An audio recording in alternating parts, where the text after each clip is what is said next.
What a shock. I saw something really weird out of nowhere. A woman in orange was standing by the window, banging her head hard against the thick glass. I froze. I froze! My whole body just locked up. Staff nearby heard the noise and rushed over to stop her from hurting herself. But here's the creepy part. She didn't stop. She suddenly whipped her head around and stared straight at me like she meant it. I didn't stop to think. I ran straight to my sister's car. I jumped in and told her, drive, now. Before I could even finish, an ambulance came out of nowhere and slammed into the car beside us. Me and my sister gasped, frozen in shock. The whole street had gone insane. Everyone was running like crazy. Then the phone behind me rang. I turned to grab it while my sister kept watching the chaos ahead. She suddenly looked up at something. Her eyes, they turned this creepy yellow-brown. Tears started rolling down her face. It was like she wasn't there anymore. I yelled her name, but she didn't react at all.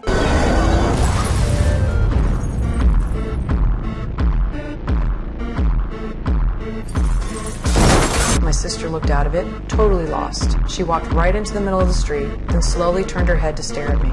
Everyone around was screaming and running for their lives. Someone slammed into me so hard I hit the ground. Then a woman ran over to help me, but before she got close, she looked up at the sky and froze. She said she saw her mom dead for years. The next second, like she was hypnotized, she walked right into a burning car.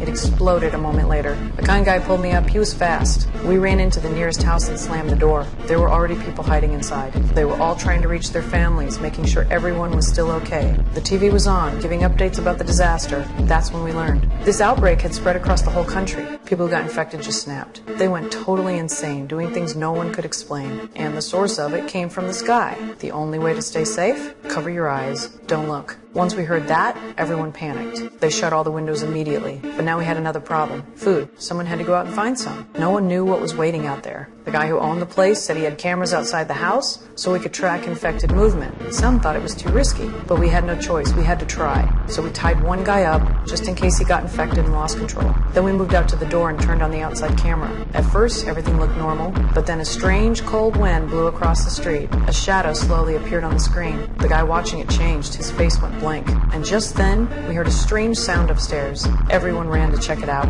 What's going on?